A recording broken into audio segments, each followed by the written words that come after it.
Bismillahirrahmanirrahim. Assalamualaikum warahmatullahi wabarakatuh.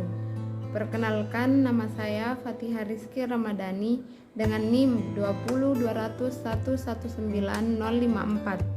jurusan Pendidikan Bahasa Arab, Universitas Islam Negeri Alauddin Makassar. Yang terhormat dosen pengampu mata kuliah Bimbingan dan Konseling, Ibu Musdalifah Nihaya, SPSI MPD. Pada kesempatan kali ini, saya akan membahas tentang bimbingan konseling Islami dan bimbingan konseling umum. Bimbingan konseling Islami adalah memberikan bantuan secara berkala dan sistematis terhadap individu atau kelompok yang mengalami kesulitan lahir dan batin untuk memahami dirinya dan mampu menyelesaikan masalah yang dihadapinya, sehingga hidup secara harmonis sesuai dengan ketentuan dan petunjuk Allah Subhanahu wa Ta'ala dan Rasul-Nya, demi tercapai kebahagiaan duniawi dan akhirat. Bimbingan konseling umum adalah proses interaksi antara konselor dengan konseli, baik secara langsung maupun tidak langsung, dalam rangka membantu konseli agar dapat mengembangkan potensi dirinya ataupun memecahkan permasalahan yang dialaminya. Selanjutnya, profesional dalam bimbingan konseling. Profesional dalam bimbingan konseling merujuk pada profesi konselor yang harus memenuhi syarat sebagai berikut. 1. Syarat yang berkenaan dengan pendidikan formal. Pelayanan bimbingan konseling merupakan pekerjaan profesional.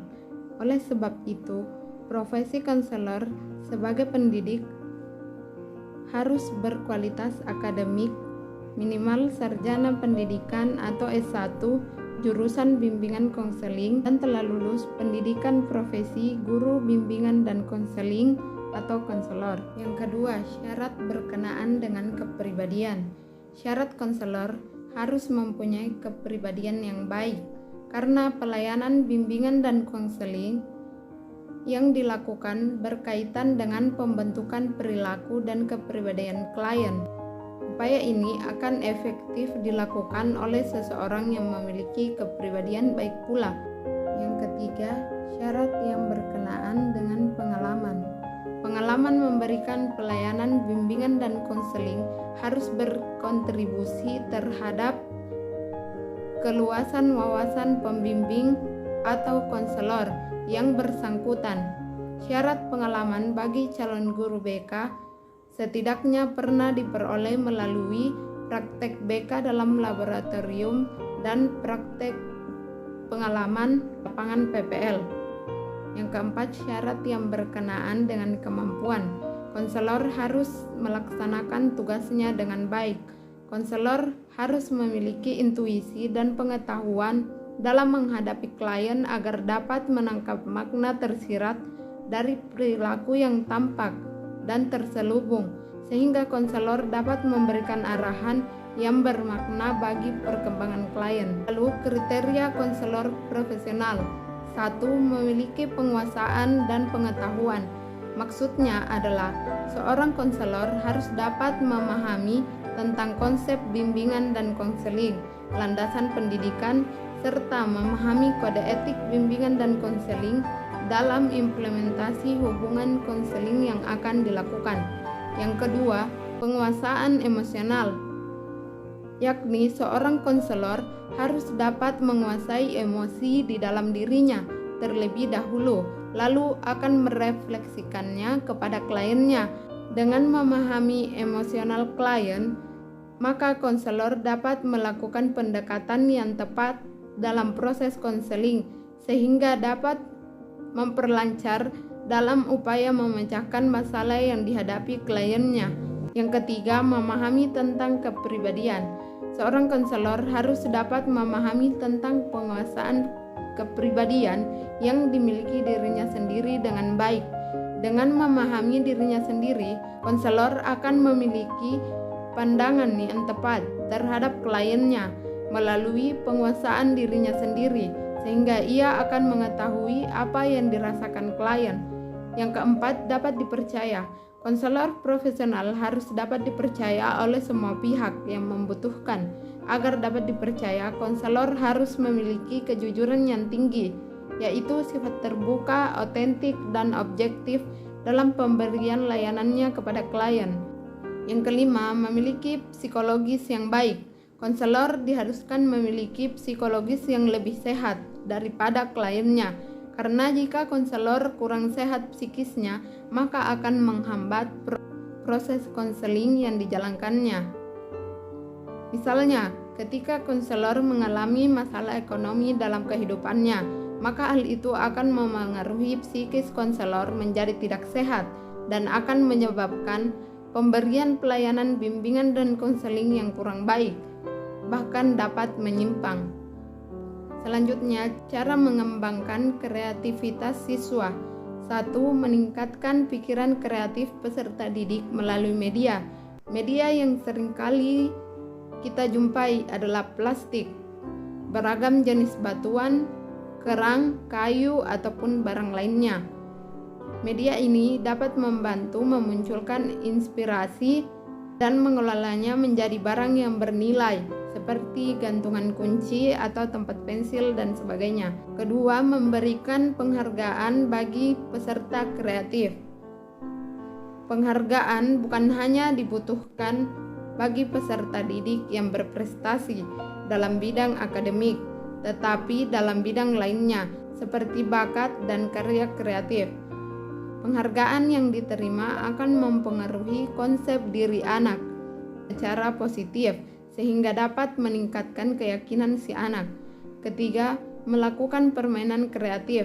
Permainan kreatif ini dapat dilakukan dengan mencoba hal yang disukai siswa, misalnya bermain peran sebagai detektif, sambung kata, dan sebagainya. Selain itu, bisa menggunakan permainan seperti kertas origami, puzzle, dan sebagainya. 4. Pemberian contoh sikap atau perilaku guru. Dalam hal ini, guru sedang melaksanakan pembelajaran, namun ada dua peserta didik yang berbicara sendiri sehingga mengganggu proses pembelajaran. Tentu antara guru yang satu dengan guru yang lain memiliki cara beragam untuk menegurnya, bisa dengan teguran halus atau hukuman, tergantung situasi dan kondisinya. Apa yang dilakukan guru akan menjadi contoh bagi peserta didik, karena guru adalah seseorang yang diguguh dan ditiru. Yang kelima, pasang karya peserta didik. Guru dapat memasang karya peserta didik sebagai apresiasi. Pajanglah hasil karya peserta didik di sepanjang kelas, bahkan di sepanjang sekolah, sehingga peserta didik akan merasa dihargai dan terpacu untuk meningkatkan dirinya serta berkreasi. Hal ini juga akan mempengaruhi suasana kelas ataupun suasana sekolah sehingga menjadi lebih bersemangat. Selanjutnya, terdapat sebuah permasalahan, yaitu peserta didik yang merasa kurang percaya diri. Assalamualaikum. Waalaikumsalam, silakan duduk. Ya Bu, terima kasih. Sebelum kita berbicara lebih lanjut, bisa perkenalan diri terlebih dahulu. Nama saya Arvina Yusuf Bu, kelas 10 IPA 2, bisa dipanggil Ina. Bagaimana kabar Ina hari ini? Baik Bu. Adakah sesuatu yang ingin Ina sampaikan? Saya ingin bercerita tentang masalah yang saya alami Bu. Sebelum itu bisa ceritakan hubungan Ina dengan keluarga dan teman-teman? Ibu, hubungan saya dengan keluarga itu baik, tapi terkadang dengan teman-teman itu saya merasa kurang nyaman. Apa yang paling Ina ingat waktu kecil? Waktu kecil Bu, saya selalu tinggal di rumah bermain dengan saudara. Jadi apa permasalahan yang Ina hadapi sekarang? Saya selalu merasa tidak percaya diri dan agak takut ketika ingin menyampaikan sesuatu Bu. Ibu paham yang Ina rasakan. Kalau boleh tahu, apa hobi Ina? Hobi saya Bu, membaca dan menulis puisi. Adakah penulis yang Ina sukai? Iya Bu, ada. Boleh Ibu tahu siapa? Fiersa Besari Bu. Penulis hebat yang disukai anak muda. Jika Ina bekerja keras, Ina juga bisa seperti beliau. Beliau selalu menyampaikan pendapatnya dengan puisi yang indah. Ina harus percaya diri dan yakin dengan apa yang Ina gemari.